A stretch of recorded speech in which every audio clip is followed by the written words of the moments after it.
안녕하세요. 6월 18일 여러분들과 함께 나눌 매일 묵상의 말씀은요. 신명기 13장, 14장, 그리고 누가복음 5장 1절에서부터 11절에 관한 말씀입니다. 우리는 그런 광고들을 많이 보잖아요. 특히 저는 요새 다이어트를 하고 있어가지고 다이어트에 관한 광고를 보면 막 이렇게 혹 하게 되는 것 같아요. 와, 비포 애프터 사진을 보면 꼭 저 약은 꼭 사 먹어야 될 것 같은 막 그런 마음이 들고, 저 약만 먹으면 다 빠질 것 같은 막 그런 마음이 들어요. 그런 광고를 보면 왜 내가 혹하게 될까 생각해 봤더니 결국은 쉬운 길이더라고요. 그 약을 먹으면 어렵지 않게 살을 뺄 수 있다, 막 이런 광고 막 카피가 나오니까 저도 모르게 그래? 이거 진짜 살 빼는 거 쉬운데? 이러면서 막 사야 될 것 같은 그런 마음이 들어요. 근데 여러분도 뭐 찾다가 보셨을 수 있겠지만, 이환천 씨라는 그 시인이 이런 시를 썼어요. 살 빼는 법. 제목이 살 빼는 법이에요. 내용은 다 알면서 혹시 몰라 검색창에 쳐봅니다, 이렇게 돼 있거든요. 정말 살 빼는 법은 열심히 운동하고 덜 먹으면 빠져요. 그런데 그 정도를 가기 싫어서 나도 모르게 좀 쉬운 길로 가기 위해, 또 혹은 그 허위 광고에 귀가 혹해서 이렇게 그 약을 막 사게 되는 경우가 있는 것 같아요. 모세도요, 지금 이제 가나안 땅에 들어가는 그 2세대의 사람들이 혹할까봐, 그 유혹에 넘어갈까봐 계속해서 이거 하지 마라, 이거 해라, 이렇게 하면 이렇게 된다, 이렇게 하면 저렇게 된다, 막 계속 설명을 하고 있거든요. 특히 오늘 이제 13장은 보면 우상에 관해서 얘기를 해주고 있어요. 우상은 정말 정말 중요한 부분이잖아요. 왜냐하면 하나님께서 말씀하신 그 10계명 중에서도 가장 첫 번째가 나 외에 다른 신을 섬기지 말라 할 정도로 하나님 질투의 하나님이시고 하나님만 사랑하기를 원하시는데, 우리가 우상에 빠지게 된다면 그 자녀들이 어떻게 될 거는 정말 물 보듯 불 보듯 뻔한 일이기 때문에 모세가 이 우상에 관해서는 엄청나게 강력하게 많은 이야기들을 하고 있거든요. 이제 13장을 한번 보겠습니다. 우상에 빠지게 하는 사람들에 대해서 나와 있어요. 그리고 이 사람들은 어떤 방법을 쓰는지에 나와 있는데요. 1절과 2절을 보니까 선지자 그리고 꼼꼼한 자들이 이 우상을 빠질 수 있는 그 미혹을 하는데, 이 사람들은 기적과 이사를 보이는 거예요. 막 매직이 일어나는데 그게 나에게도 일어나면 진짜? 와, 이거 정말 맞는 거 아니야? 막 이런 식으로 빠지게 한다는 거예요. 그리고 6절과 7절에 보니까 형제, 자녀, 아내, 그리고 친구들이 슬며시 조용히 꿰어 이른다고 나와 있어요. 이 사람들도 막 꿰는 거죠. 13절에 보니까 불량배가 나와요. 불량배들은 우상에 어떻게 빠지게 하느냐 보니까 유혹을 한다고 그러더라고요. 그런데 여기에서 모세가 이거에 대해서 우리가 벗어나는 법, 이렇게 막 꾀임을 당하는데 너희가 분명히 이런 일이 있을 것이다, 그러나 내가 방법을 알려주겠다, 여기에서 벗어나는 법이 있다, 그런 설명을 해주는 게 3절에 그 사람들의 말에 청종하지 말라고 얘기를 해요. 듣지 마, 그 말은 틀린 거야. 그리고 5절, 그리고 9절, 10절, 15절에 보니까 결론은 죽여라예요. 죽여라. 근데 이제 5절에는요, 그냥 죽여라 라고 시작하는데 9절에 보니까 용서하지 말고 죽여라. 10절에 보니까 돌로 쳐 죽여라. 15절에 보니까 칼날로 죽여라. 점점 방법이 세집니다. 결국은 죽이는 거예요. 그 사람들을 죽여라, 이렇게 나와 있어요. 자비 없이. 자, 16절과 17절에 보니까 이 탈취물들이 있는데, 그들이 한 그 우상에 관련된 탈취물들을 모두 불살르라고 그랬어요. 싹 다 그냥 없애버리는 거죠. 불에 타면 없잖아요. 잔재가 재밖에 남지 않잖아요. 그리고 나서 17절에 손대지 말라라고 얘기를 하고 있어요. 전혀 이 빈틈을 주지 않는 모습이 보이는 거예요. 저는 요새 진짜 제가 다이어트 한다고 그랬잖아요. 이 유혹을 떨쳐내기가 너무너무 힘이 들어요. 특히 이게 밤 시간이 되면요, 너무 배가 고프고, 특히 저기 아일랜드에 무언가가 올려져 있으면, 맛있는 게 올려져 있으면 냄새로 저를 유혹하고요. 모양으로 저를 유혹하고요. 날 좀 먹어줘 이렇게 유혹을 해요. 그럴 때 아예 그냥 음식을 치워버리고 없애버리면 제가 좀 성공을 해요. 근데 그렇지 않으면 참 힘들거든요. 그래서 아마 꺼리를 주지 말라고 그런 것 같아요. 조금이라도 빈틈을 주면 그 사이를 삐짓고 들어와서 너무 육신을 가지고 있는 저희가 연약하기 때문에 그 유혹에 넘어가고 또 미혹에 내가 넘어가는지도 모르게 넘어가게 되는 것 같아요. 그래서 모세가 이렇게 신신당부를 하죠. 그런데 왜 우리 그 고등학교 때 모의고사나 뭐 수능 시험이나 선생님들이 쪽지 시험이나 이런 시험들을 많이 보잖아요. 근데 시험을 내면 분명히 출제 의도가 있거든요. 선생님들이 이 시험을 내는 분명한 이유가 있는 거예요. 그런데 모세가 얘기하는 하나님께서 내신 이 시험, 왜 이 우상에 대한 이 유혹들을 계속해서 주셨을까?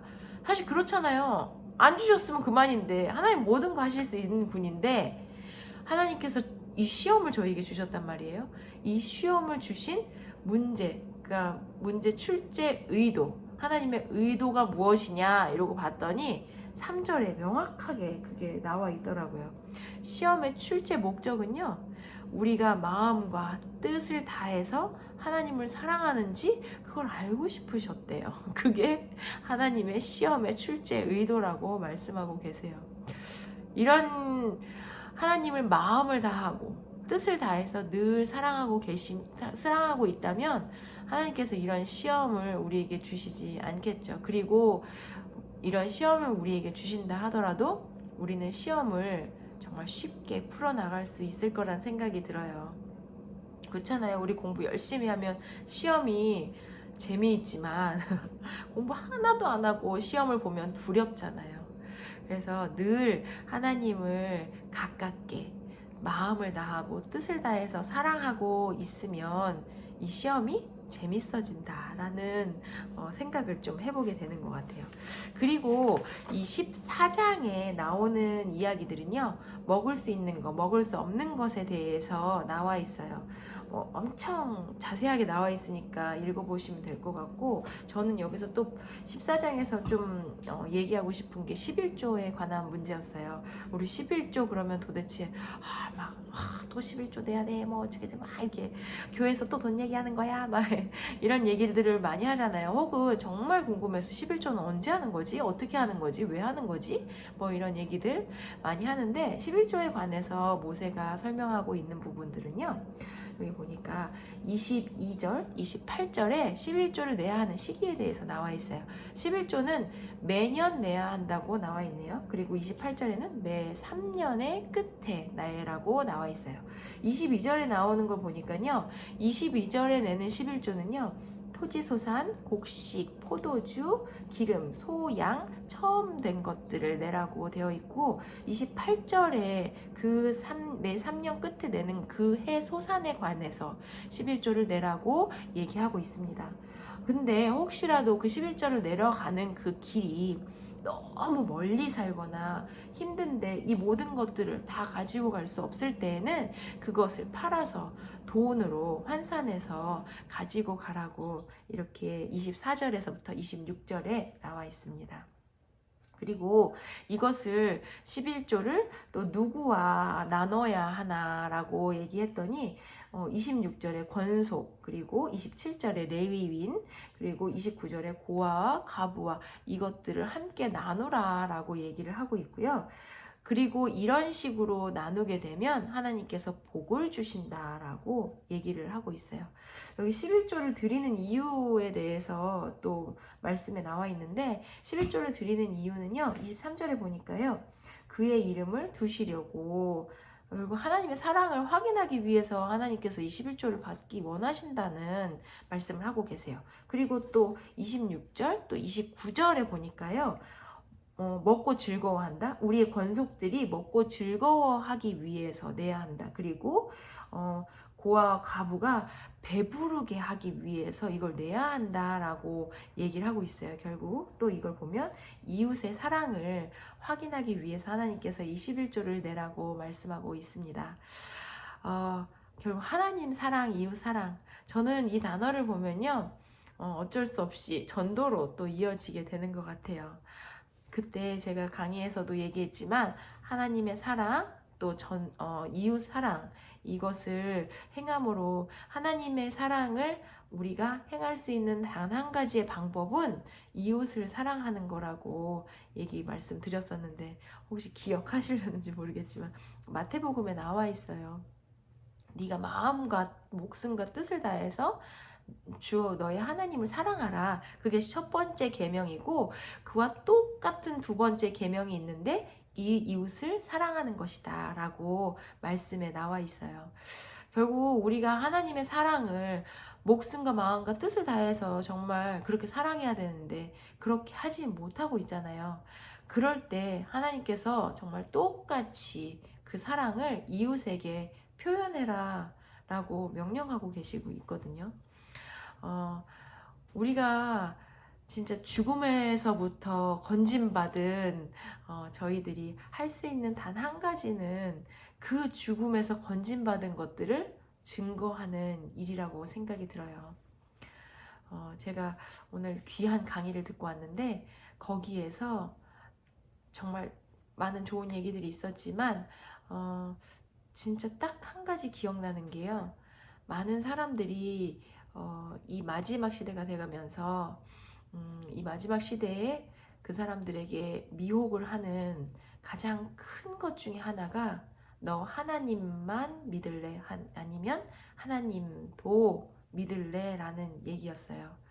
하나님 절대 더 원, 정말 예수 그리스도만이 우리의 길이고 진리 되심을 선포해야 하는데 지금 우리가 살아가는 이 세대 가운데 그래 하나님도 좋아. 그러나 이것도 좋고 이것도 좋고 이것도 좋아. 그래서 하나님도 좋아라고 계속해서 미혹하고 있다고 얘기를 하고 있는 거예요. 결국 타협하고 세상과 타협하게 만든다고 얘기를 하더라고요. 이 마지막 세대에. 근데 그 얘기를 들으면서 오늘 이 말씀을 보면서 모세가 이 2세대의 사람들에게 가나안에 들어갔을 때 그래 그것도 좋아 보여 저것도 좋아 보여 그렇지만 그거 아니야 정말 칼로 쳐 죽일 만큼 돌로 쳐 죽일 만큼 없애야 하는 것들 오로지 우리가 구원을 가질 수 있는 단 한 가지 이유는 예수 그리스도. 그때 이제 하나님이라고 표현했지만 하나님 한 분밖에 안 계셔라는 것을 계속해서 강조하고 있는 것 같아요. 그런데 이 누가복음 오늘 말씀에 보니까 이 베드로가 예수님과 함께 배를 타고 물고기를 잡으러 갔는데 거기에서 예수님께서 그물을 내려라고 얘기를 했을 때 베드로가 내가 훨씬 더 경험이 많지만 제가 한번 내려봐 드리겠습니다. 그래서 사실 조금 처음엔 빈정거린 거예요. 그쵸? 빈정거리면서 물고기 그물을 내렸는데 진짜 그물이 찢어질 만큼 물고기가 잡혔잖아요. 그래서 순종을 하긴 와 예수님이시구나. 바로 그냥 찌징 이렇게 한 거죠.